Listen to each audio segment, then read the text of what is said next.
Okay, I took a music break. I had to go set up my blues because I always listen to blues when I'm cooking barbecue, just as a gesture. This is a serious unit that I just set up, and I don't particularly like that song per se. In fact, since Sirius bought XM, it doesn't seem to be as good overall, but anyway, I got that going a little bit, and hopefully a better song will come on soon. Coals are, I think they're ready to go now at this point. And notice that little heat shield there. That's the thing between the chimney and the handle. There's a piece of metal. That's a heat shield to protect your hands from the heat, because it'll be 700-800 degrees or more. So I'm just going to pour this in, trying to stay towards the middle. And I'll put this back over here where I've wet it down so that it can cool down. That looks like a hot ember there to me. I don't remember it being there. So that's a good reason, another reason why you want to take the time to wet things down out here when you're dealing with a chimney. Okay, that's really starting to heat up. So the next thing is I'm going to have to add some wood chunks. So I'm going to take some of these over here, add them, and then add some more. Now, in the meantime, this fire is getting hotter and hotter, which is good and bad. It's got to catch on a little bit. The bad news is, and I'm going to stack that a little more towards the middle, that this thing with the lid open is getting all the oxygen it wants, and it's going to start running away from me. And that's a critical problem if I'm going to be cooking barbecue. So I got to get this lid closed down pretty soon. And I'm going to add some more mesquite chunks now, right directly out of the bag. Actually, I'm going to avoid adding the new ones. That was a mistake to have put that on there. I'm going to go ahead and shut it. The lid, I have an older lid that's more, the newer ones are a little bit nicer. So got that shut. Now this is a flat plate.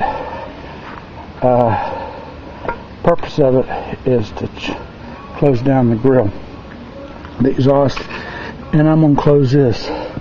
That's actually more than what I'm going to run at, but for right now that's okay because we're trying to heat up the egg.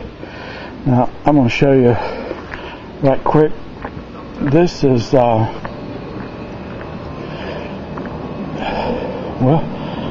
here it is. This is that flower pot there. That's an Alton Brown smoker. This lid right here you can buy from Big Green Egg, but for cooking barbecue, for me, it doesn't work. It allows too much air out and too much air in. What I've noticed, I actually rigged up thermocouples to this and computer controlled it for a while with some computer boards that I designed and built.